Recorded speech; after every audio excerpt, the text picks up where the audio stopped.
Hello on the Rockers. It's our Party Monster episode with the cool club kids. Drag's baddest bitch, Rhea Litre, is here. And the Prince of Twerk, we got some royalty here. JoJo Guadz is here with my guest co-host, Nightlife guru, Vincent Daugherty. And me, your favorite host with the sassy most. Raise a glass and let the drinks begin.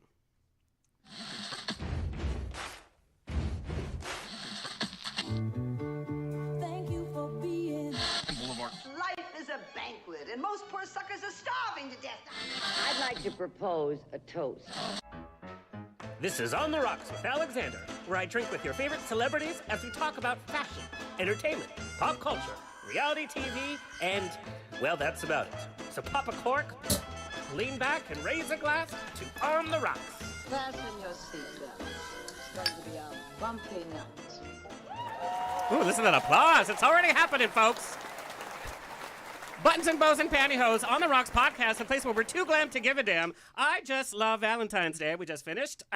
Insert sarcasm there. What I love most is seeing boys post Instagram stories with their boos. Number one, I didn't know you had a boo because they're not good enough to add to the grid, but they're in your stories. Okay. Number two, I saw them on Grindr. Bloop. Happy VD indeed.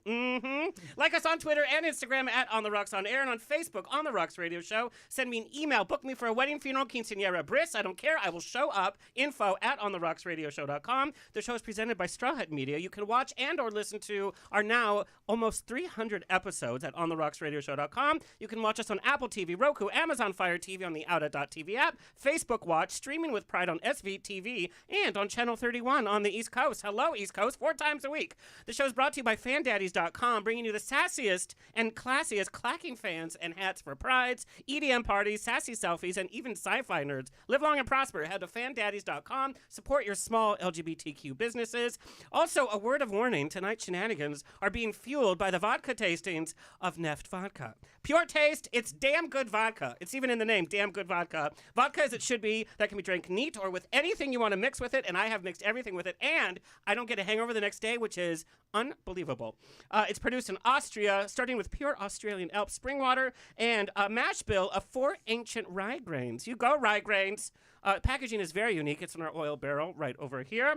And it reflects the name NEFT, standing for oil in Russia, which is, of course, their hottest commodity. Head to neftvodkaus.com for more info. Okay, let's get... There you go. I love that. Let's get this show on the road. Please welcome back my guest co-host. He's done the show before. Vincent Daugherty is an event producer, bartender, and creator of Wonderland OC, throwing fabulous LGBTQ parties in Orange County. Please welcome Vincent Daugherty. Hey, thank you so much for having me. Thank you. Okay, I have to know, nightlife is coming back post-COVID. What are the biggest rules of success for an effective nightlife party, especially post-COVID? Let's see, biggest rules for success. I think it, has to do with creating an amazing vibe that everybody wants to come to. Wonderland, I think, is a little bit of what I learned in New York City, San Francisco, and LA. And I'm trying to bring all that to Orange County because I think they're lacking a little bit of that, the nightlife scene in the LGBTQ. So I think it has to do with the whole scene, the vibe of everything. Your DJ, your performers, your security, your staff. What I love bringing in different elements from different cities. I think LA, we've had the nightclub thing happening, definitely not in OC. And it's funny, OC is literally 40 minutes away from LA, yet it seems like a world away. I was born and raised in OC, and I'll still hang out there from time to time. It's not always the most progressive, even in today's standard. They're definitely a little far behind the rest of us. Well, and we know that they had a club out there that had an issue. We're very aware of that club. Yes.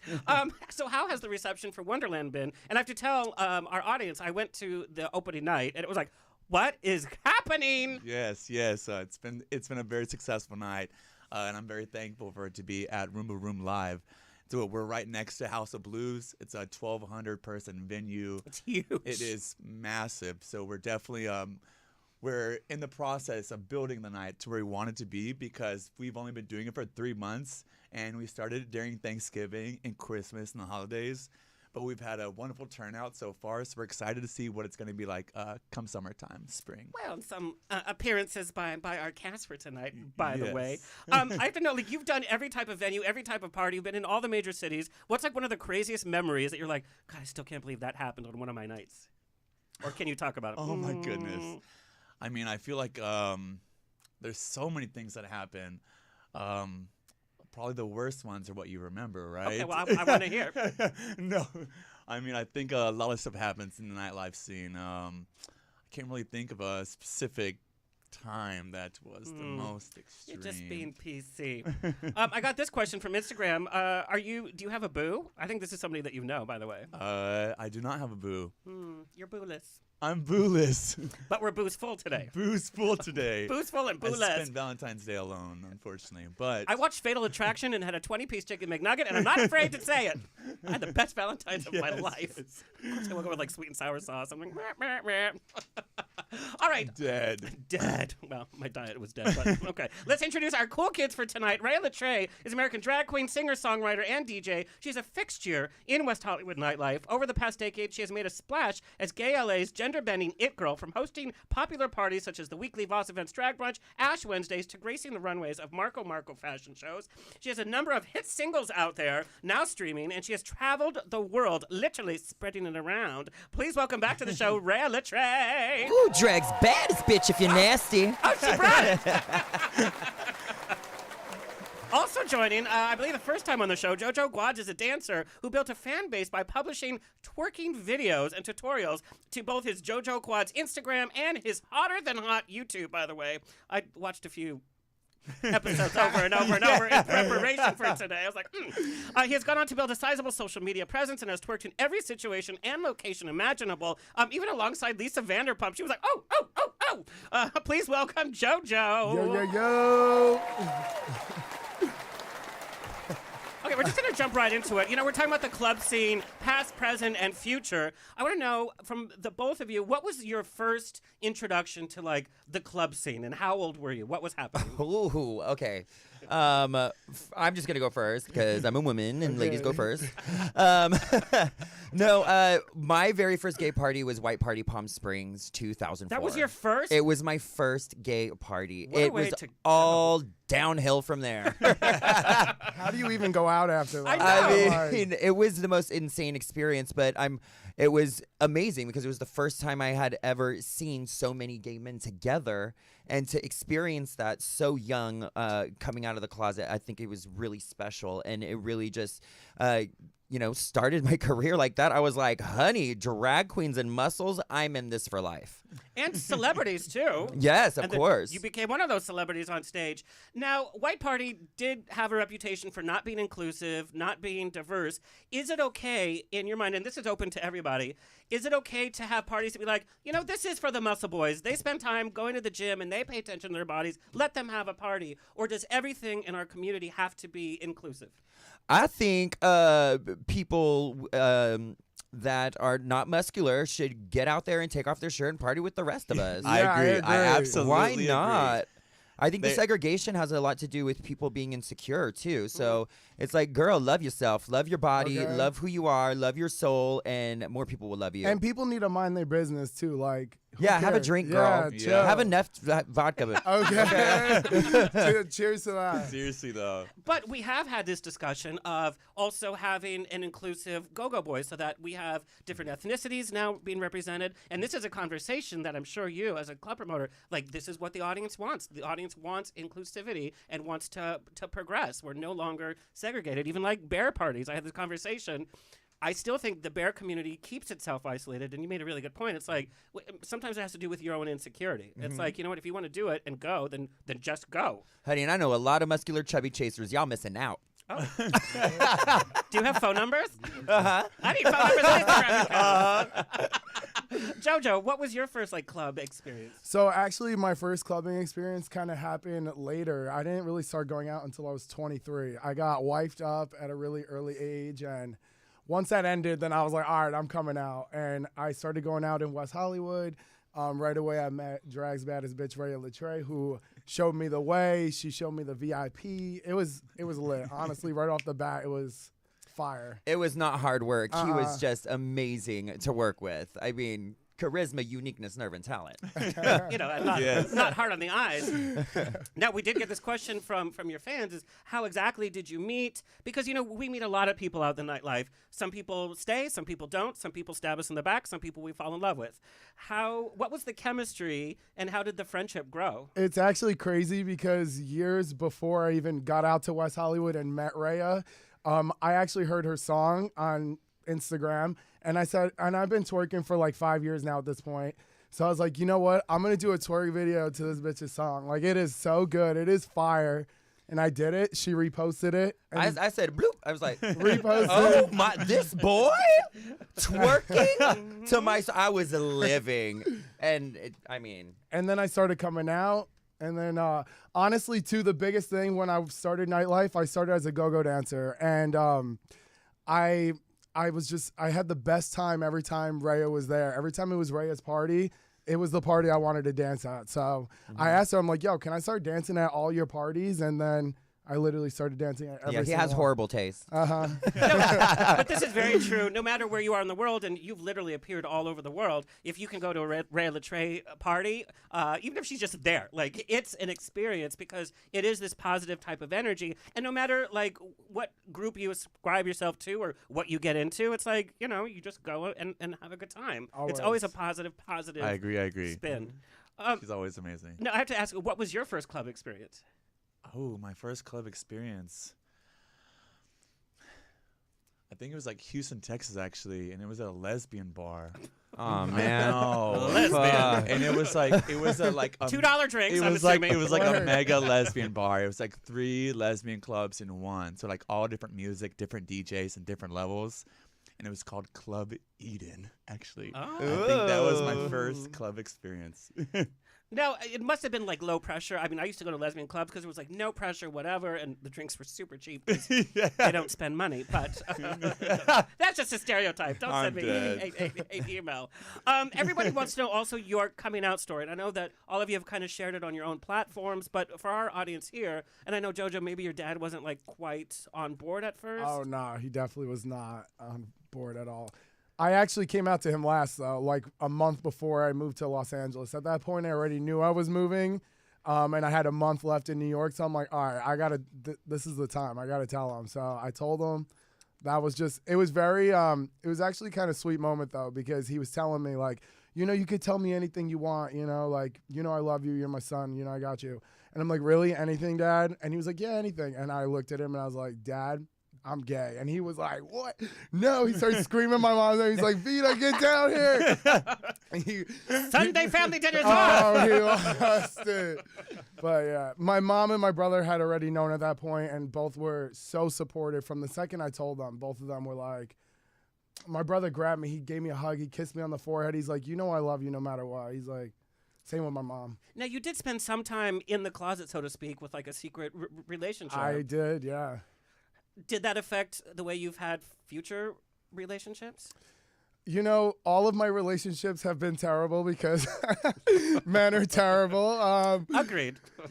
Your taste is also questionable. Yeah, true. Whatever. Spill the tea. What's going on with his taste? He goes over the same guys. The same unobtainable WeHo fuckboys. He loves it. He loves it. As much as he says that he does it, he just can't get enough. I love a man with an attitude, with the swag. I'm like, oh yeah. So a straight case then.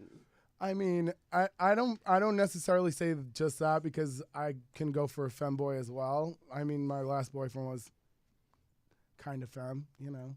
He's here right now, actually. No, just kidding. Can you imagine if he walked in? Like, drop that. What's up? But he's all, hey, guys.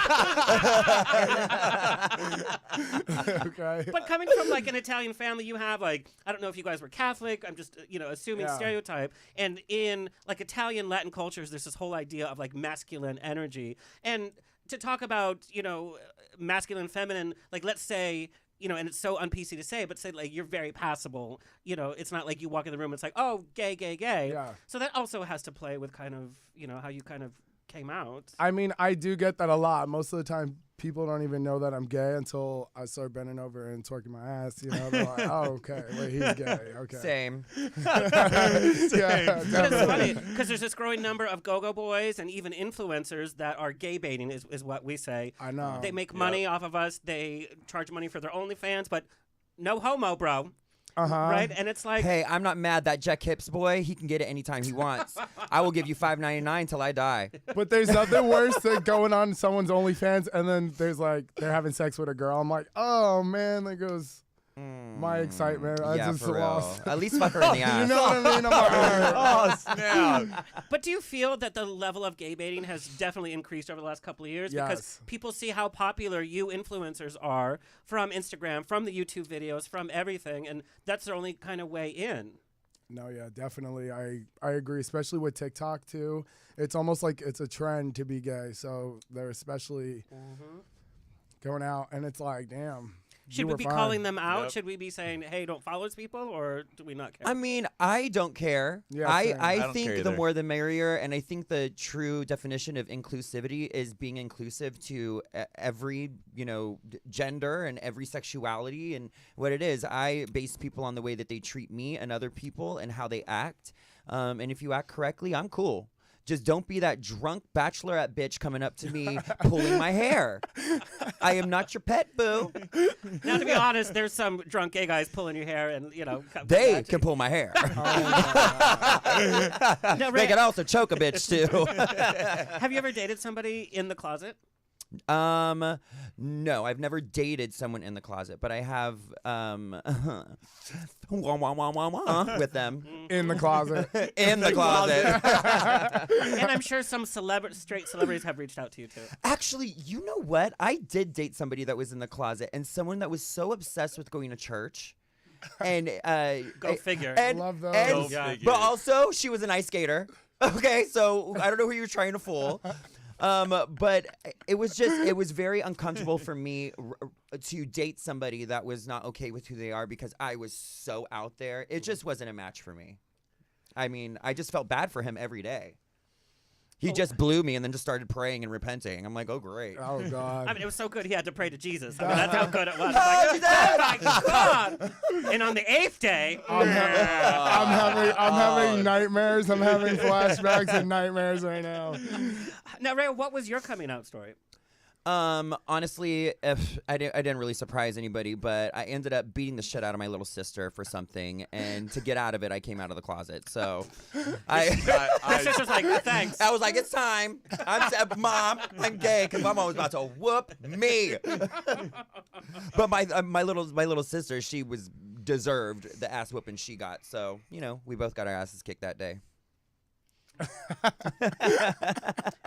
What was You weren't expecting that story, were you? She was like, it's the perfect time because what had she did is so everything. bad. This is like the Euphoria spinoff, like we needed right now.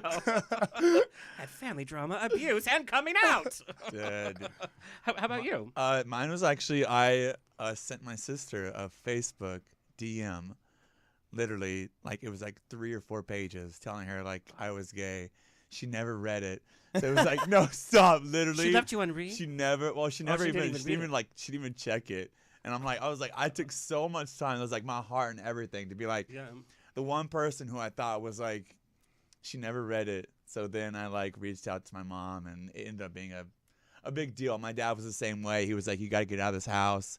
We can't be having no queers here. And I'm like, are you kidding me? Like, it's just so ridiculous. But Yeah, Dad, you've had a queer here. yeah, it's the whole been- time. And now you know what I'm doing behind the scenes, and now you have an issue with it.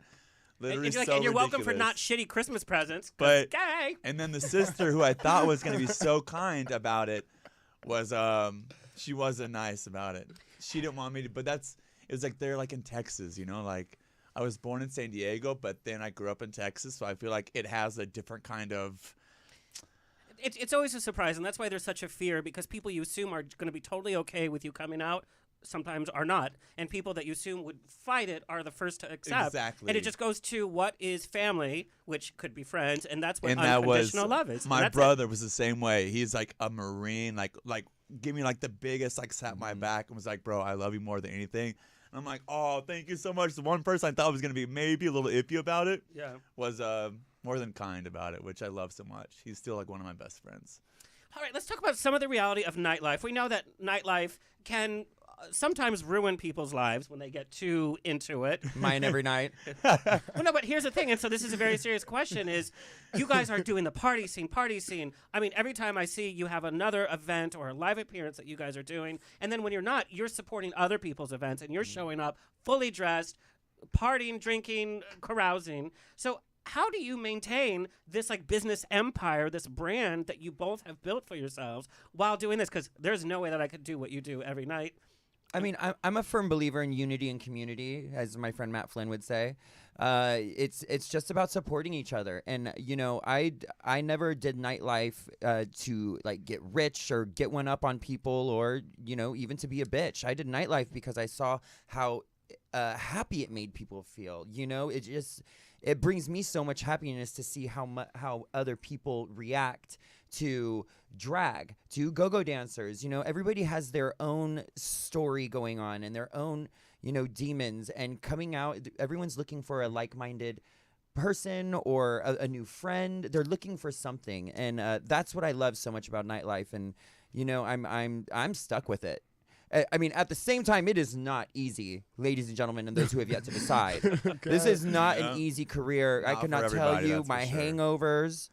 My trick is pre-workout, bitch. Yeah. Pre-workout every day. Same, girl. Yeah, Pedialyte, you know, like... Pedialyte? Why don't they just sell it for what it is? No shit kid is going into 7-Eleven and getting their Pedialyte. Like, we know who's buying Pedialyte. Yeah, for $20. Yeah. No, girl. Yeah, no. no trust.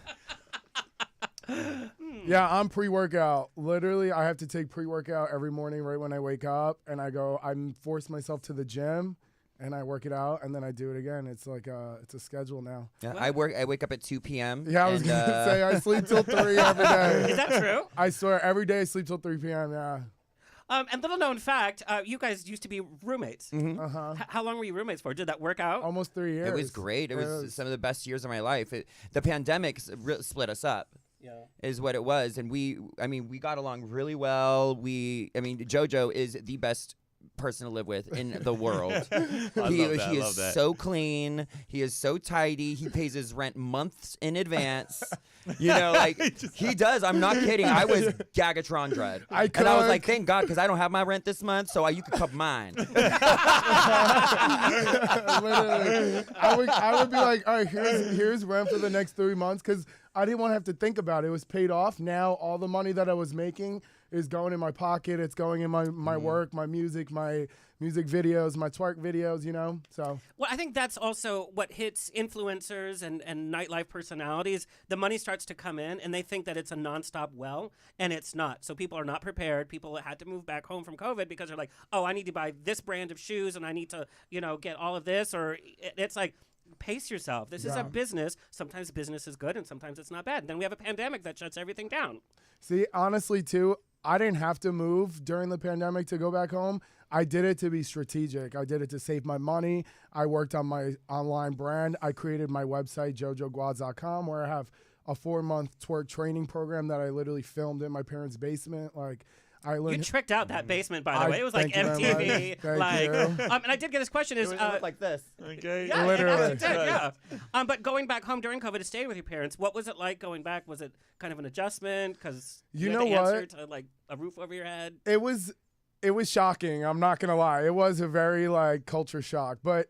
At that point in my life, I was ready to like chill because I was doing nightlife every single night. I was out, pretty much blacking out every 7 days a week for months. Like, and no, still for able real. to pay rent? Of course. Like I black out, I lose my Social Security card and a limb. Like that's what happens. Well, listen, I black out and I undo my pants in the morning and I find $50 and I'm like, oh shit, how'd you get that $50? Okay, some way, trust me. But no, yeah, it was. At that point, I was pretty much just like over it, and I was like, I need a break. This is gonna be a good reset to go live with my parents and focus on my work and try and like. I didn't drink the whole time. Like I just was very well behaved, and I took care of my health and my mental health, and I was ready. I came back and I was like, I was working, and I've been doing so much better since the pandemic. So I think there's this fear of like missing out when you see other people get booked, and it's like we're afraid to take time off and take care of ourselves. Oh, And that's just 100. that's just as important as booking the next gig. Did you have hookups at your parents' house? So Be honest. no, honestly, I'm being honest. My dad was extremely quarantined. I wasn't allowed to leave the house at all. The only time I couldn't even go to the grocery store with my mom for 8 months. The only time I would leave was if I wanted to. I would go to my brother's house and sit in his backyard, and we had to be like this far apart from each other. It was, I mean, I was definitely on Tinder and like talking to boys. And when I go back to New York, which is in 2 weeks, I will be hitting them up. It's time. literally in 2 weeks. He's gonna take a few weeks off the twerking videos and be like, I can't walk.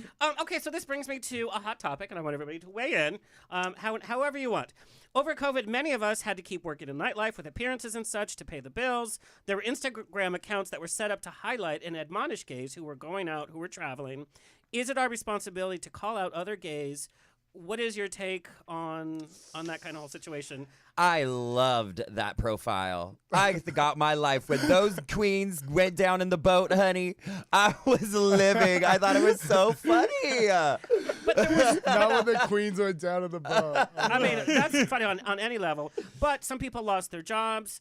Also, I'm going to just assume that we all had moments of weakness. We all did things that maybe we shouldn't have, or we had to work. Oh, bitch, I moved to Vegas. There was no limitations. I was out almost every night during that pandemic and moving to Vegas. I was there a few times. You know, it was incredible. It was amazing. It was honestly, it was more safe than anything because everyone was so safe. There was masks involved and sanitizing and 6 feet away and certain people to tables. It was actually like a great experience. It wasn't crowded. It wasn't crazy. I mean, I also wasn't going to Puerto Vallarta and, popping my pussy with 5,000 of my closest friends, but I felt like we did it really responsibly. And by we, I mean us at the Garden. Eduardo Cordova, he really knew what he was doing, and he really created a safe space for us to party. But is it our job to call out other people in our community that are not doing the right thing? No, I really don't care. Go do your thing, I girl. think, yeah, exactly. Yeah. Do what you're gonna do no matter what. And I don't think it's if you that's what you think is safe for you, then that's what you do. That's safe for you. People make shitty decisions all the time, and it's not up to me to judge them. I'm gonna let the universe do that. But don't you think certain things have changed, such as inclusivity and racial hate, because we have become aware and because we have called each other on it? Well, some subjects should be called out, but yes. I don't think every subject. What's the fine line? Some people were dying of COVID. Some people, lost their jobs.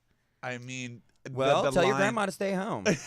the line is I Just think, kidding, just too kidding. hard to draw. She's dead. Thanks. Oh, God. But actually, though, I'm losing. I'm losing this interview. I'm losing. well, listen. She just walks out. She's like, "We're done here." But actually, though, working in nightlife, that is how I kind of look at it. Is like, you know what? COVID is around, so if you have underlying health issues or you're planning to be around someone that is, be safe. Take Get care, vaccinated. worry about Get your booster shot. And I think, Absolutely. like you said, I I agree think we 100%. took care of ourselves Yeah. the most. And even the CDC had rules of how gay men should have sex. No, I saw that. It literally was on the website. It's Yeah, like, it this is what was. you do, this is what you don't do. They've been Stop trying it to some tell more. us how That to is have crazy. sex. I did not pay attention to that. Oh, it's a whole thing. I'm done. Yeah. Well, I'm gonna read it. I want to know what they gotta say. You're doing half of it. You're doing half of it already. Yeah. You're good. Okay, this question is from your fans again. What are the biggest misconceptions people have about you, and do you bother trying to fight those misconceptions? Oh my God. My biggest misconception is that I'm a hoe. I am like the complete opposite of a hoe. I basically don't ever have any sex. Rhea can vouch for me. She lived with me for 3 years. I'm just I'm a romantic man, and I'm looking for, my future husband. And my future husband, I think, deserves someone who is not a hoe. So I am not a hoe. Although we are not hoe shaming. But on people, this show. no, Yeah. not at all. No, I'm all for, if that's what you want to do, more power to you. Like, I support that. Like, I support the whole life. I wish I could, but I just can't. For Ever me, it's since just, I met JoJo, he has been looking for a husband. He is one. He's I love that. He That's the is just sweetest though. He's It just is. a one-man type of guy, and Yeah. like when he dates somebody, like nobody else exists. And Very he really like dives in head first. He's just super passionate about love and finding love and it being forever. And it always has been. But because of what I do, everyone thinks I'm the exact Exactly, opposite. yeah. There's my misconception. I do have to say, we know the thirst traps out there, and I follow them all, and I swipe, and every day I'm like, what do you have now today? But I say, you're twerking. It's really about dance, I would say. And I've never seen anything that you post that is so lascivious or that's like just there just for the thirst trap. It always focuses on what you've studied and what how you're interpreting your art. It is very that I use dance as my outlet for creativity, and honestly, like I black out when I dance. That's how much I love it, and it is all about the art.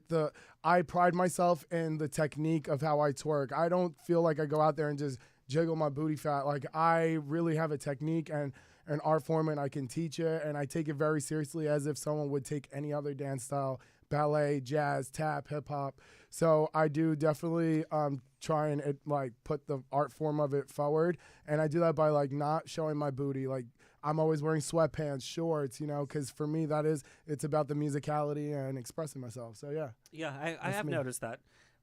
Very upset, but I have Thank you noticed for that. Damn, you're close there again. Well, thank you for noticing. Thank Yes. you. Rhea, what are some of the biggest misconceptions people have about you? They're all true.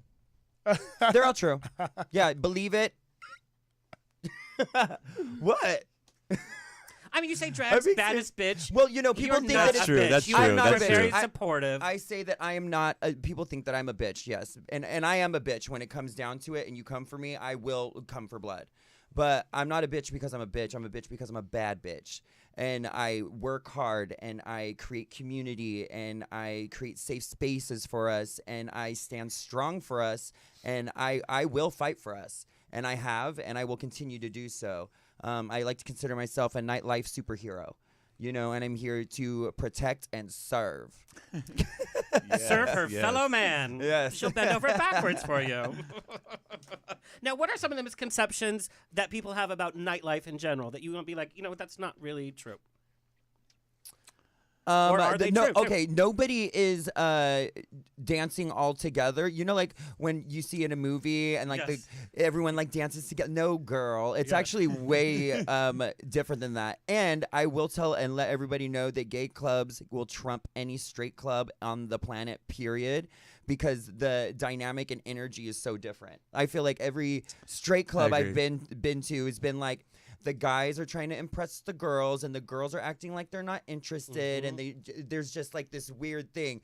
You walk into a gay club, Mary, it is a carnival. It is free for all. It is fun. It is good the music's always better. It is entertaining. Always. So, I encourage everyone to come out and, experience gay nightlife, especially in West Hollywood.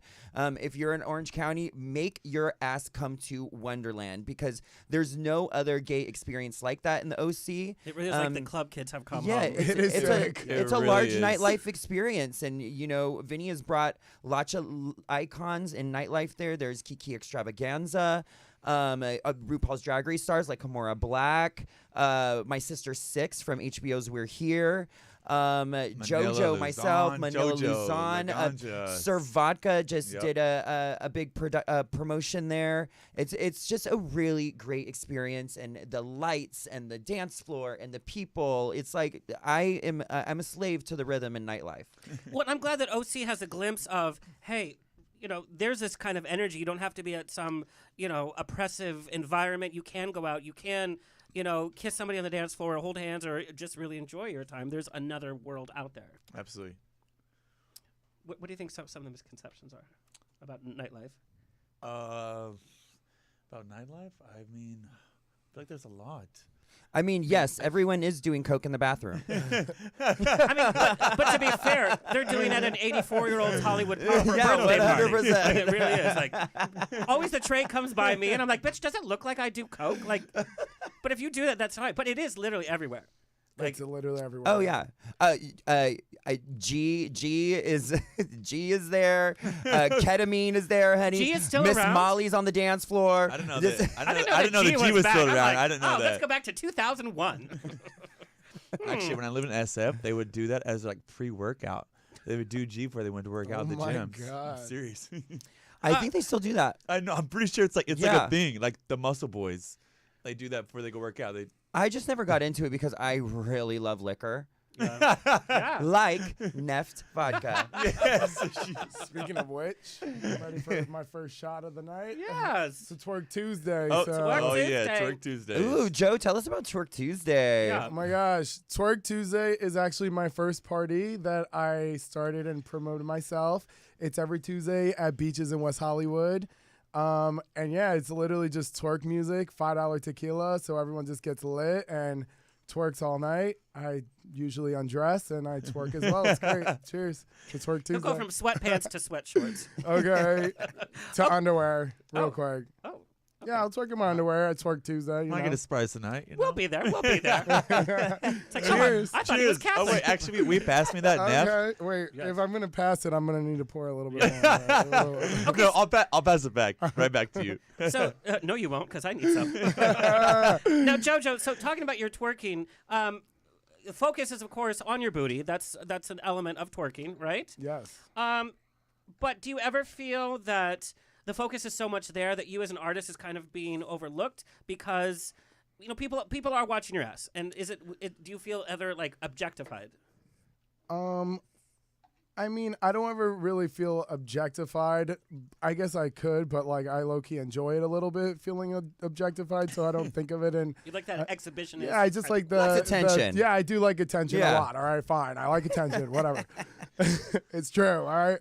But no, I definitely do think there's times where I should be showing the front side of me more, my face, my personality, and I feel like I don't show that a lot, and a lot of people only know me for the twerking. So when I do show the other sides of me, my face and my personality, sometimes it doesn't stick. But lately I've been doing a lot with Tony Directs, and we've been doing all these like crazy skits, and people are really starting to get to know my personality. So The last one's like, we're not boyfriends, and it's like this whole, yeah. I Yeah. feel like for the majority, I usually see your personality in most of your posts. 100%. I always see that smile or like that, like something that's like I feel like is like a JoJo Guadz vibe for Right. sure. Yeah, a lot of people don't know that just by looking at his pictures. They Yeah. just think that he's, some Instagram thought.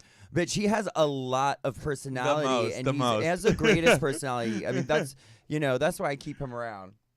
Puts a smile on Mother's face. And I really do think it does come across, such as like you don't just post thirst traps, and we know some of our friends, mutual friends, that's all they have going for them is a worked out ass or something, and it's not that personality or that skill to keep your brand going, to do the hard work. And I definitely think that that's definitely part of your brand. Now you started working as a dancer for Hunkmania at like age oh my 18. God, yeah, wow, you did your research. It Damn. wasn't hard to do my research. I was like, Away. Now, what are the pros and cons of getting into that type of dance so early on in age? So I honestly, from like the age of 14, I was like telling my mom even like, I'm going to be a stripper when I grow up. I want to be like, why wouldn't I want to like dance and get paid for it? I always had big ambitions. I was going to be a doctor or a vet, but I was going to pay for my schooling by being a dancer. I love dancing.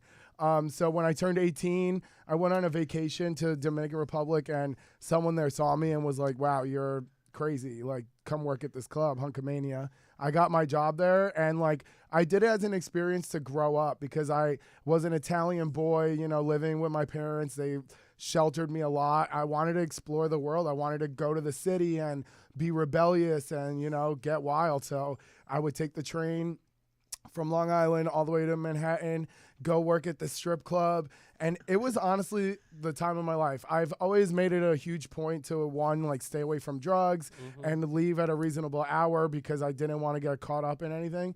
But it was like living my Magic Mike fantasy. It was the coolest thing that I ever did for myself. And I really did. Like, it matured me a lot. It made me grow up, and like, I don't know, it was cool. I loved it. And you kind of got to explore your sexuality in a safe place where, Yeah. like, even Einstein's going to grope you or dollar here, but there's still, it's about your performance and about your space. Exactly. Where I think most of us explore our sexuality probably not the best ways early on. Rhea, what are some of the parts of your life that we never see on social media?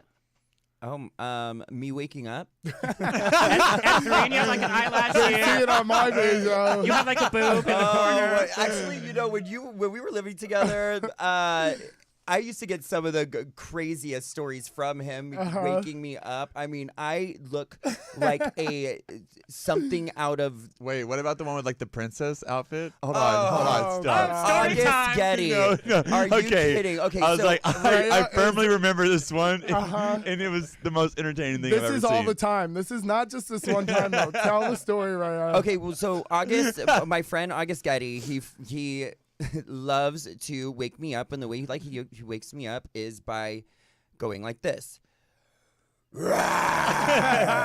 Or Caitlyn Jenner, or like, and so one day it was after Halloween. I was literally wearing my Snow White outfit still, and the As little one bow in does my after hair, Halloween. yes, Here we and I was go. asleep on the couch, and he did it, and I just attacked him in half sleep. It is as crazy as I even submitted it to America's Funniest Home Videos. It's hilarious. It should have. It yeah, should have. it should have went up. But you know, I try to document everything. I have Rob Flo as part of my house now, and he handles like a lot of my Rob. social media. He's here as well, and you know, I like to document everything. You know, I want when I die, people to know what I did. But literally, They will. Oh, they will. but literally, you cannot wake Rhea up. Even if you go in, like, I would go in and be like, Mom, and touch her. So, Mom, she'd be like, jump, like I was coming with a chainsaw to kill her. Like, No, I blame August. I love it. Now, right, your drag mothers, Mayhem Miller and Raja. How often do you check in with them about your career, or are you all grown up and you just? Oh my God, all the time. I talk to Mayhem multiple times a week. Raja, I speak to, you know, once a month or so. You know, she's, you know, her old trons, and she likes to do her things her own way. But I have a lot of projects that I'd like to do with my drag family. I released Clouds with Mayhem on my last album, Buck Bonky. Raja and I have a song coming out called Anya. Wait, what was that? What was that again? What was that again? Say it one time. That's the title. Literally. And yeah, I really like to keep them up to date with what I'm doing, because I know that they are both so busy. So I do go out of my way to call them and give them the tea and, you know, say what's up. We know that in our community there can be a lot of backstabbing, a lot of shade. How do you stay away from the shade? How do you rise above it? You can't stay away from it. And you have to not pay attention to it. Exactly. Because it's always going to be there, and there's always going to be things being said. But that's You easier also said can't than get done. involved. You So have to how think do you- smarter. Yeah. You have to think smarter than that person coming for you. You have to always Because think of a they're- way that you can that you will get on top and get what you need, while letting them think that they're getting what they need.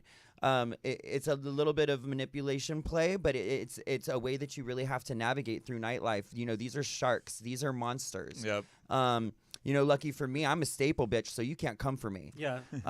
Literally, True. wait, this bitch the other night, this We got it here. girl that came for her during the pandemic was walking up to her to say hi to her at Beaches the other night, and she looks at her and goes, "Don't come over to me, bitch," and the girl was just like, Don't come over. Don't be fake. If you want to, Yes. if you want to talk That's a and huge do part your of our thing on the community. internet, Yep. don't you dare come to my face in person and think that I'm not going to say something to you. 100%. Oh, girl. Or, can I get a selfie? No, you Yes, can't. no, bitch. I'm as real as they come, and you never have to wonder what I'm thinking or what I'm. And you know, all what those I'm all those saying. people who come for us, we know who they are. Yeah. Oh, we never we'll for- always I'm remember Latino. you. We never forget. We'll always Never. remember you. Yes. Okay, here's another hot topic. A number of drag race queens come to LA after the show, and they come and move, and they take a lot of local gigs, but they're Los Angeles residents at that point. Are they taking gigs away from the local talent that has put the time in there? Should a club be concerned with giving special attention to the local queens that have been here for a few years? If the gig is yours, it can't be taken away, mama. So no one's taking anything from you. Step your pussy up. There are a lot Yep, of bad That's a bitches. different response. There are a lot of bad bitches out there, and I am not one that is threatened by anyone. If I see somebody fierce, they're my sister. I'm going to make them my sister. I'm going to be like, girl, do you want the gig? Let's go do something together. That's smart. I'm not intimidated by a bad bitch because I am drag's baddest bitch. But let's say you are definitely on a different level than some of the other local queens that... Exactly what I said. Step your pussy up. Be better than. Know that you're better than. And go take what's yours. If it's yours, if it's meant to be yours, it will be And yours. I feel like if you need stop looking for a reason to blame why you're not getting X, Y, and Z, because you have to put in the hard work to get it. And what you said earlier about what Matt Flynn said, unity in the community, reach out to the girls that you do know that have those gig spots. And if you need a little help with your makeup, your wigs, or whatever, I feel like it's all about being there for each other. And I think everybody's amazing, but sometimes people just need to learn maybe new techniques on how to do their drag. Get on YouTube, girl. Nikki Tutorials is everything. Fix your face. But I really love that advice. It's like, then work harder, do more. Don't just sit and blame. There's No, always you going to be can't. gigs that you can go after. Like, that's one thing that I admire about Rhea is she's always giving an opportunity for those girls that are not on RuPaul's Drag Race, that are the underdogs. But the fiercest ones are the ones that keep getting booked. So, you know, like she says, step it up and she'll book you. You know, you'll find work, you know. And if you're a performer or influencer, you have to. I mean, we don't pick up the phone anymore, but you have to hustle every day, such as what's the newest party in town? I should be there. I should have an appearance there. Hello. Or create your own event. Heart just opened in West Hollywood, and I got up in drags, and I went there, and I showed up, and I showed saw out. you go. Yes, you you know what did. I mean? Everybody- Do that. Go out there. Support your nightlife community. If you're looking to get in drag and you don't know how, go meet a drag queen. Help her zip her into her dress. Pick up her tips.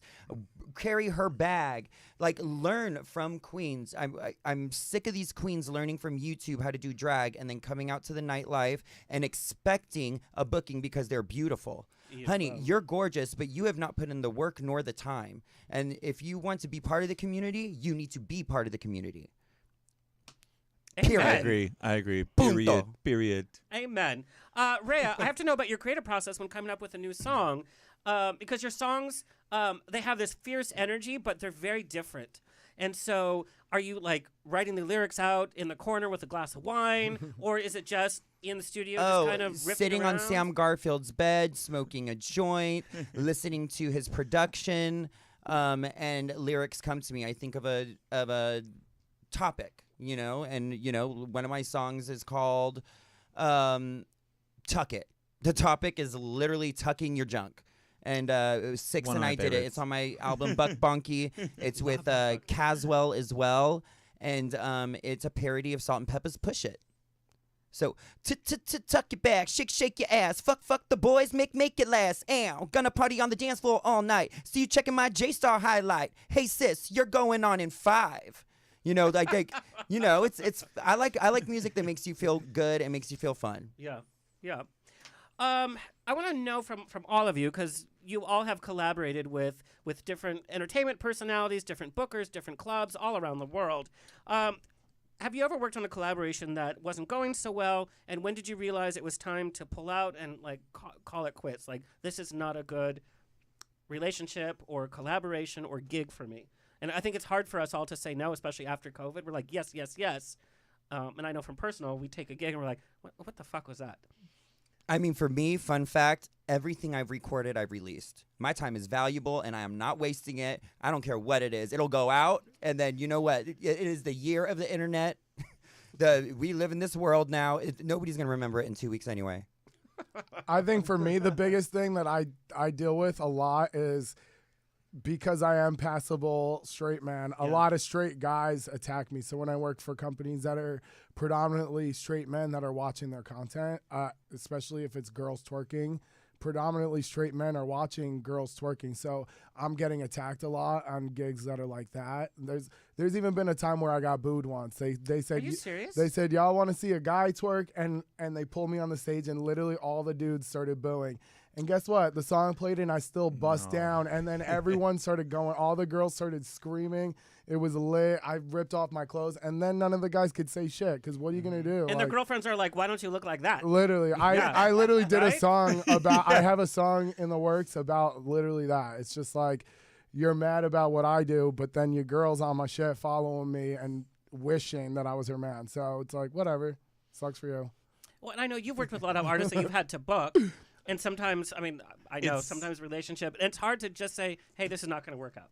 Yeah, it was like, for me, it's like more, I want to say like collabs, but it's more like when you're booking somebody and it's like a last minute like cancellation, like kind of puts you in a bad position to where like going forward, you're gonna rethink if you want to, book that queen again going forward, because they leave you with 4 days to book another queen.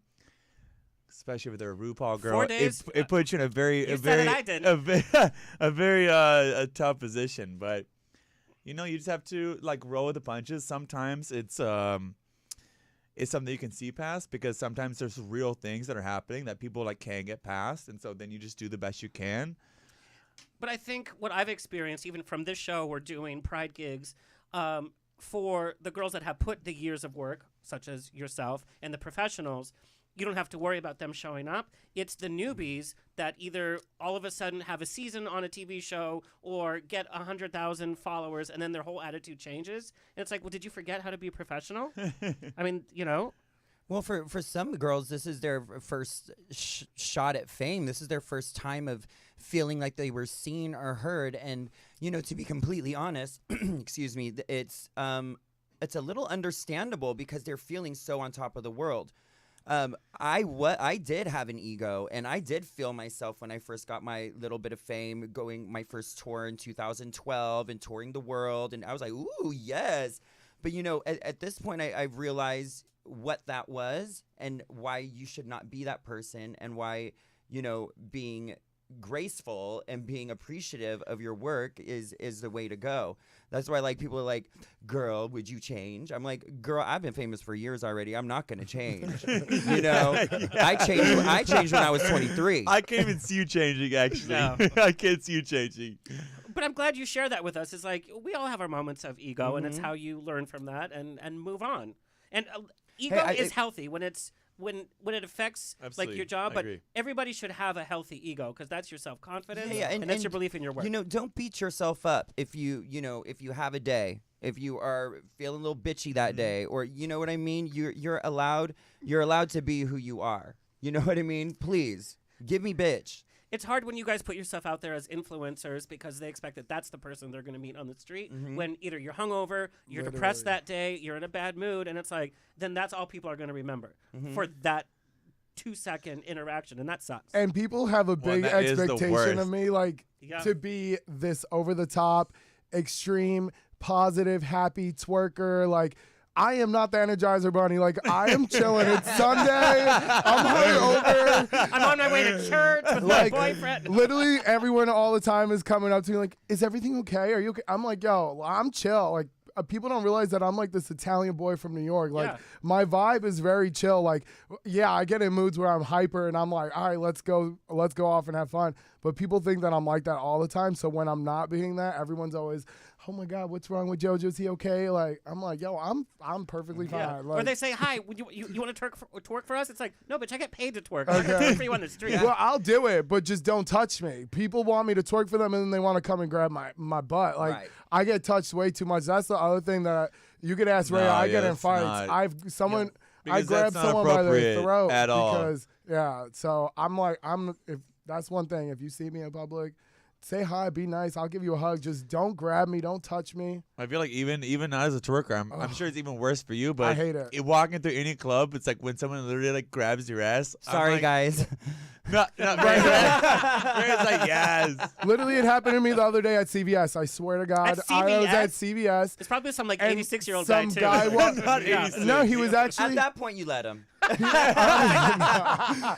He died happily. Honestly, though, no. he actually was kind of attractive, in his 30s, but it was just weird. He walked up to me and he literally said to me, he said, "Thank you for wearing your mask." He wasn't wearing a mask. And then came up to me and groped my butt and grabbed it. And I looked at him and I was like, sounds don't. creepy. An undercheek grab? Literally undercheek grabbed my butt in the middle of CVS and said, "Thank you for wearing your mask." And I tossed his. Did you get his number? Oh my God. I love him. I hate it. Rhea's going to be at CVS all day tomorrow from the minute they open. which one? She's Damn it, like, I'm so sad Miss Connections on Craigslist is no longer. What the hell? That was the best thing ever. And then we always thought it was all about us. It's like, well. Oh, anyway. did you ever place a misconnection? I saw you. Yeah, and I was like, this is going to be my love story for I our saw children. you at Alfred's Coffee in the gray sweatpants. And then you got 100 responses. Was that me? She goes on Tinder immediately, puts her thing to 1 mile radius. She's like, I'm going to find him.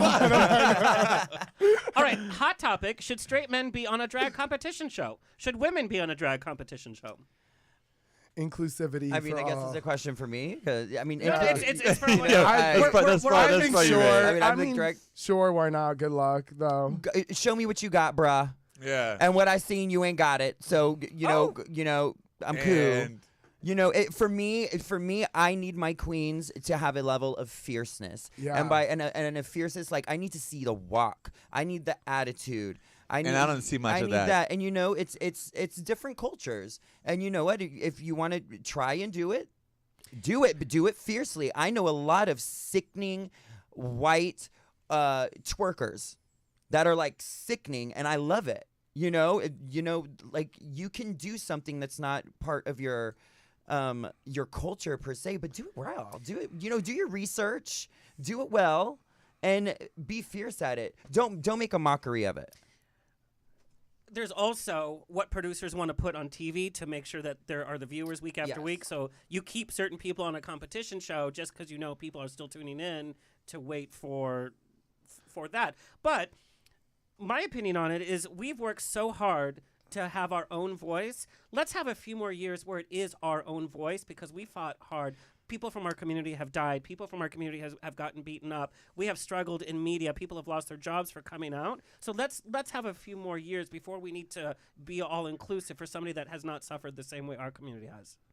True story. Yeah. True story. I do agree with that as well. I do as well. It's just it's a fine line because we are also getting towards true inclusivity, and I think going towards it is actually being it. And I think that honestly, the straight contestant on Drag Race, I would have lived if she was fierce. If I like really felt like she was a level, I'm okay with that. I'm a fan of good drag, so it doesn't matter who you are. If you're a cis female, if you're trans, if you're a boy, whatever. If you do fierce drag, I'm a fan. Before I'm a drag queen, I'm a drag fan, which is why I produce drag shows because I love to see people live. Do your research, do it fiercely, and don't make a mockery of what you're doing, and I'm all for it. But the audition standards for everyone should be equal. We shouldn't be like, oh, well, this is a good storyline, so just because he's not as fierce as everyone and not as beautiful, let's put him on just because he's of straight. I agree with how about totally. the auditions should be equal for everyone? Well, I don't feel like the show has been looking for America's Next Drag Superstar since season 6. So they are producing. No, I'm serious. That was how many years ago? They're producing their franchise. They're producing the product they can put out a great on reality the line. show, and if you shoot an arrow and it goes real high, hooray for you. Yep. And then shoot 8 more arrows at every different country. Rhea Litre, season 15. Drag Race Guantanamo Bay. Woohoo! Okay, there's been a lot of recent talk about body positivity in the LGBTQ community. Obviously, both your bodies are front and center of your brand. We know Rhea is sickening, and she's cinched, and she is just sexy, and she's tall, thin. That's Rhea. Gorgeous. Beyond. JoJo, we know your body is a big part of your brand. Yeah. For better or for worse, that just is. You guys are young, so age hasn't hit. But does body issue or image, does it play on your mind on a daily basis, or Oh, I've had an eating disorder pretty much most of my adulthood, honestly. Well, I would love if you would just share that a little bit, because Honestly, I think a lot of us have issues. Yeah, that's something I struggle with a lot is definitely food and eating because You're Italian? I'm Italian, yeah, and I love food, so I'll go like on binges, and then I'll have a period where it's like, oh crap, I got a photo shoot in a week, and I'll literally lose 20 pounds in a week, which is not healthy. I'll basically starve myself, and then like I'll let that go for a while, and then I'm like, all right, I'm over it, like, and I'll start, especially working in nightlife, it's hard, you go out, you drink, you need to eat something, and it's just like, what it's are not you usually eating? healthy choices at 4 in the morning. Exactly, so it's just like, it's just a constant battle of like, what should I eat, and being healthy, and then like staying on track, and then falling off, and it's been a struggle for a long time. When people on social media make comments, it's like, oh, you're looking a little fluffy or something. It's like, what, are you kidding me? I'm like, I'm thick. I'm a twerker. I need to be thick. So whatever. You know what? The thicker I am, the fatter my booty is, and the better I could twerk. So enjoy. And those comments don't matter. Pass the It's like, vodka. those are the comments you don't worry about. But we all know, like, it's like scientific, like chemically, we respond to negative comments and remember one negative comment out of 10 positive comments. That's just human. 100%. Well, because we'll scroll past all the good comments and we see the one and we're like, Yeah. are you kidding me?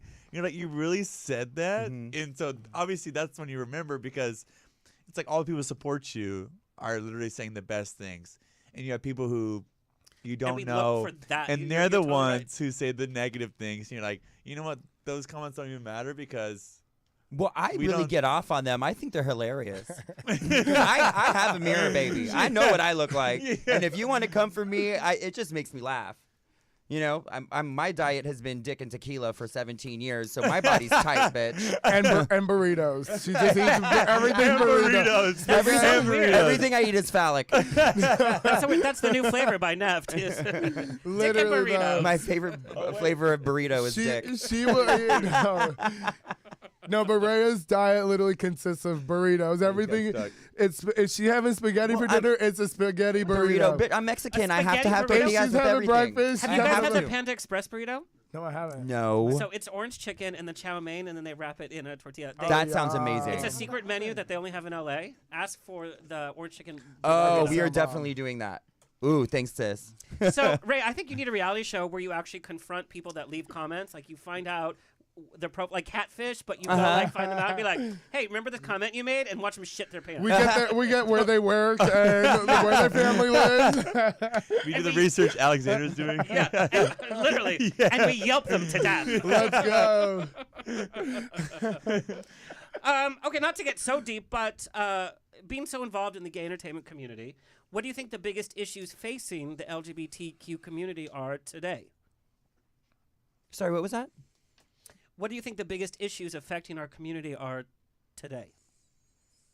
Oh my God. Okay, let's say the hard one. political system coming for our trans brothers and sisters in Which law. people need to realize how serious is right now. We are equal. We are all equal, and there are so many trans people out there that are, or LGBT people, anybody different, and I call that queer. You know, queer people out there that are having rights taken away just, you know, because they are who they are. And that is not okay. And we, you know, I know, you know, we have RuPaul's Drag Race on TV and we're making all these strides and changes, but we need to really stop celebrating, and we need to keep fighting for our trans brothers and sisters right now, because it is not a game. And this is happening right under our noses. So, Ray, do you think there's Absolutely still? with that. I still believe there's a huge division between the gay community and the trans community. there is. I don't think it's gotten so much better that we are led to believe. I think that as long as we keep talking about it and we keep bringing it to the forefront, that it will get better. But you know, segregation within our own community has got to stop. We got to start embracing each other and fighting for each other. Us gay people have fought and fought and fought, and we have gay marriage and we have all these things now. Now, you know, it is time to fight for our trans brothers and sisters that are being attacked. And you know what? There's going to be another marginalized group of people that's going to need help after that. You know, we need to start taking care of our community and by community I mean humanity. Us as humans. That is inclusivity. We all have to be there for each other. And it's going to take a lot of time to get there because of systemic, you know, culture and what we have been taught from, you know, since we were kids and our parents. It's going to take a lot of time, but we've got to make longer strides, and we got to be there, and we got to fight. Now, do you think WeHo Nightlife is reflecting that? I had a member of the trans community, my friend, move here from New York, and she says, "Oh, when's Trans Night out here in West Hollywood?" Mm-hmm. Sundays, Heavenly Sundays, Bodies. Heavenly Bodies, Yes, Sasha honey. Colby. Wait, I've yes, never the even heard best this. Sunday night to go to. Yeah. So I've never heard this. It's at the chapel. It's the best. It's incredible. Sasha Colby curates a show of all trans talent, trans go-go dancers. There you go. And it's trans men. It's trans women. Carter Ray is there. Yes, There's- it is. yes. It is an amazing event, and you don't really understand how important the event is until you go there and you feel the energy in the room. It is all about love and inclusivity and what we are all preaching. And I got to thank Sasha Colby for curating this event, because she's not the only best. preaching, she's practicing it, and she's teaching us a fierce story. Well, thank you for sharing that, because Yeah. I'm in the community and I had no clue. Yeah, she's sickening. JoJo, what do you think some of the biggest issues that we face are? I think the biggest issue that I know about right now is what's happening in Florida with the no speak They want to Oh yeah. Oh it a my law goodness! where I you literally just read about that. And it Can't passed even- the Senate House, by the way. I can't. Which is really It's just like dangerous. so. At the end of the day, yeah, like Rhea was saying, we need to stick together. You know, we need to keep fighting because we're all partying and enjoying, but the fight's not over, and I think that's the biggest. Because it thing. might be safe over here in California for us, but it might not be safe now, in until- other places. And so it's like Yeah. making sure that as a whole we are there for everybody Everyone. in any state, no matter what state, country, anything. Like it's all about coming together. Well, I know as members of our community don't know what you're talking about, and it's Don't Say Gay is what we're calling the bill, which is a bill in Florida. I heard the opposite from a very conservative person of how it's being sold to them, and it's that they don't want LGBTQ youth to feel bad in school, so you don't mention LGBTQ to protect them. That's how it's being sold No, out there. and that's it's like not teaching African American history. It's not like you can't do that. That's Yeah. not that's But the that's the completely spin that's being opposite. put, and that's so dangerous because somebody's like, "No, we're protecting their rights." It's like you really have no clue what And this what- really is. what I- No, they're actually making it worse. Protecting is educating. So Yeah. if you educate people on what LGBTQ is and who they are and what they stand for, and that there really isn't much of a difference than who you're sexually attracted to, that, you know, normalize it. Don't make it even more ostracized. And people are not realizing it's affecting the teachers too. So if you're an openly gay teacher, you might as well say goodbye to your Well, job. but then also, but it was so. Oh, wow. I read, Yeah, that's part of it. I read a few things about it, and it was children who were giving statements about this new bill and how the teachers saved their lives because they were so. Like they had no one to talk to. They can't talk to their parents. They can't talk to anybody, so they confined into their teachers, and their teachers were there for them. And they're those openly kids, gay those teachers. kids And I mean, are you gonna those go up to kids your are big amazing butch people today? teacher? You're gonna go to your like queen teacher. Something's really happening to me. Like I'm going up to the queen. But this is Warmth, very real. embrace, understanding. You've It been is, through it shit. is. I'm going Yes, through shit. Yes. Rhea Litre as the principal. Let's make it happen. Yeah, where's that show? That's No homework for everyone. It's a Euphoria spinoff. Like, you know, it's Litre High School. No homework, only homos. Okay. That's right. That'd be a good high school. School of Litre, let's go. This question comes from one of your fans. Anything career-wise you would do over, you would say yes to or you'd say no to? I'm a yes girl. I say yes to everything. But in looking back, you're like, God, I probably shouldn't have done that. I was like, I said yes to a venue we don't want to speak too much of, but I know. I I think my paycheck's still in the kitchen somewhere. it's probably in some sort of counter somewhere. But yeah, it was like it wasn't a regret though because I learned a lot from it. So That's You- what you I was did going to say. learn. There's yeah. lots of things that I I've learned done a I'm lot, not proud things, of. Things that the worst, but you learn so much from it. What not to do going forward. Yeah. You know, like for sure.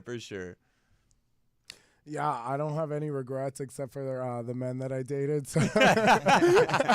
Well, apparently you're like a romantic on one side, and then you're just dating trash on the Yeah, other well, side. that's all that I feel like I could find in Well, and LA, he so- should regret it because he never learns. I only met I only met one, and that was at one of your toga parties. Oh, well, at your house first at one of your toga Which- parties. I think it was like wow, 2020, God. maybe 2019. Oh, I know the one. He So had I know the one. he had a really nice body, but he was a little femme, but he was really cute. Yeah, that's the one that I interrupted. Oh, is it. that- He couldn't even finish because I got home and knocked on the door and forgot my key. He was so mad.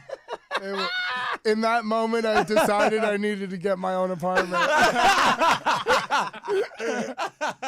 On that note, final question of the evening. Where do you see yourself in 5 years? With a fat house in the hills. All right? In JoJo's guest house. Do you know that I would totally watch that reality show, by the way? It would be great. We need to do that, actually. I love it. I love Yeah, it. no, honestly, yeah, I want to do. I'm hoping to be on a show by then. I'm hoping to have music out, and I hope to be set in my career and have a fat house in the hills with Rhea in the guest house, babysitting the kids. Yep. I'm not sure if that's the best idea. Me laying back, having That's the Nerf vodka Neft. while the nanny Neft. takes care of the children. No, but seriously, I mean, with the music you're putting out, and like, where do you really like? What's your dream position? For me, I've actually been really battling with this because I am 37 years old now, and I've been doing this Super for young, though. 17 years. and thinking, what am I going to do with my career in life? I know that I love doing this, but there's got to be a segue. I think that I'm always going to be creating music and creating content because that's just who I am, and I'm an entertainer. And you're damn funny at it too, by the way. It's like, but my most favorite thing is to support talent around me, and I think that I'm a great producer. And there's a new artist hub opening in Los Feliz called Black Rose that my producer and son Sam J. Garfield is curating, and it's a very safe place for artists to record music, to showcase their music. And I think that's like the avenue that I want to go more into, producing and showing people and helping them find their strengths so that they can become the biggest and best them that they can be. and again, thank you for sharing. It's like, I think we all get to that point. It's like, we're doing great, but it's like, what's the next step? Like, something else needs to break. We can only spend so much time and sweat and tears, and, that's very real. Yeah. It's like, oh, yes. Where do you want to be in 5 years? I mean, obviously, like, I want to be happy in 5 years. Like, I would love to have maybe my own venue. I think that would be absolutely incredible. It was always a dream of mine until I was the GM of a venue, and I was like, you know what? That's so much work. A lot more goes into this than people actually think. So we'll see. I'm getting into real estate right now. So we'll see what. Honey, Vinny be rich, honey. We'll see what. Vinny be rich in 5 years. We'll see what happens in 5 years, but I'm excited for it. I can't wait. Thank you, gentlemen, so much for being on the show. I think we talked about pretty much everything. Everything. Thank you Except for so my, much for having except us. for my hit drag show every Monday night at Rocco's. We have a midnight drag show called Make Out Mondays. It is a night that is based on new drag talent and icons. So, a lot of drag race girls are, have infiltrated and have taken over and showcasing their talents and have left a lot of local talent in the dust. So I really like to give those people opportunity to be seen, and also the icons a chance to teach these bitches what it is really about and what it is that we do. Last night we had TP Lords from Miami come and turn the party, and then It's always a party. It's always a party. We have beginners, performing that I haven't even heard of, but I thought that they were fierce and wanted to give them a stage. So you're gonna get everything from the spectrum of drag at Make Out Mondays, and I can't wait to see you. And also, you gave queens a voice during COVID with Quarantine Queens. Oh, yes. Yes, 2 she did. seasons. JoJo and I did Quarantine Queen during the pandemic. It is the first ever digital drag show in history. Yeah. And we did it 3 days a week. And it was not a game, honey. JoJo would set up the sets while I was painting. It was a production. It was work. And honestly, At 3 p.m., Rhea would open her eye and be like, yeah, we're ready. She'd be like, why is the Bluetooth speaker not connected? Where's the laptop? This light was supposed to be on. Why did you do this? It's true. I treated you so and bad. I'd be like, oh my God. I'm like, yo, I'm trying. Like, I don't know. He did his best, and I'm a bitch. No, it was a lot of fun, though. Honestly, the baddest I was bitch. thinking you about it kept today. income going into, the queen's pockets. You had celebrities. It was my sanity, too. Like, it just kept me sane during this pandemic. We were stuck home, and we took it very seriously, too, right off the bat, where we did not leave the apartment for months. We weren't around anyone, so we were like, let's do it. Let's have fun. Yeah, we did. Wow. Looking back, honestly, it was the best time of my life was the pandemic. It really was. It It really was. Mine was real good, too. I Mine was had real a good, great too. pandemic, yeah. It was. It sounds awful, but it just was nice to like be able to get out of the nightlife and like focus on my creative side of my, because I feel like with nightlife it's hard to really be that fully creative because there is kind of a formula to it. There's a way to do it, where when you're not there and you're working on social media and online and tapes and videos, it's it's creative. I think COVID was like a cocoon for a lot of us. Yeah. And we came out as like a butterfly. We came out different. We came out with new skills. Like, you had to produce a show from your house and Literally. worry about like logging onto Instagram and all that bullshit. It was fun. It I was love fun. producing. It was fun. Calling the dolls. You want to do a gig? It's my favorite thing. My favorite call to make. Rhea, tell everybody where they can find and follow you. Rhea Litre, RheaLitre, drags baddest bitch. If you can't remember. And I'm everywhere, girl, all over the internet. I think you read my Wikipedia. And JoJo. And search yours. And JoJo, we know Tuesdays are our favorite days. Twerk So Tuesday, baby. Y'all can find me on all social media at JoJo Guadz, JoJoGuadz. And if that's hard for you to spell, just look up JoJo Twerks. That works. With a Z, though. awesome. JoJo Twerks. And I think we're gonna go watch you twerk tonight. Yes. I think we are. I think we're coming. I think we're Twerk coming. Tuesday, baby. Twerk Come through. Yes. Vincent, where can people find and follow you? And when can we come to Wonderland OC? So you can follow me at Vinny Be Happy, VANNY BEHAPPY, and then Wonderland Club OC.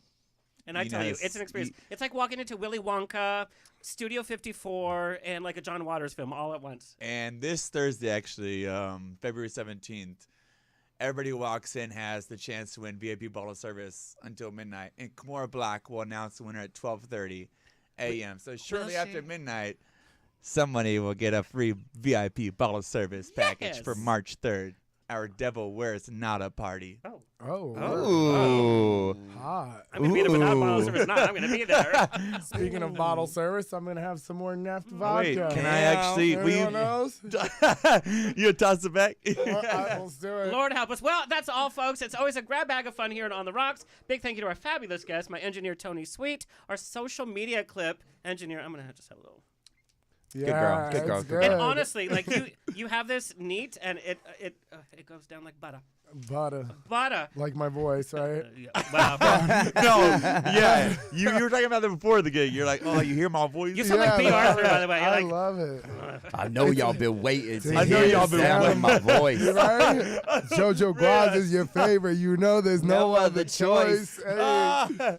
Big thank you to our sponsors, fandaddies.com, and of course, NEFT Vodka, keeping it liquored, keeping it fun. Please like, share, subscribe so we continue bringing this fabulous programming to you for free. Coming up, we are featuring the writer for Everybody's Talking About Jamie, the film and the show. Tom McRae is here. Also, we have controversial multimedia personality Courtney Stodden is talking about new beginnings and her new music. So, until next time, stay happy, stay healthy, stay sexy. More importantly, stay tipsy. Ooh. See you next Tuesday. Have a good night. Cheers. On the rocks. Cheers. Episode of On the Rocks. Tweet me and slide into my DMs on Twitter and Instagram at On the Rocks On Air. Find everything On the Rocks for free at OnTheRocksRadioshow.com. Subscribe, like, review, and share. Until next week, stay fabulous.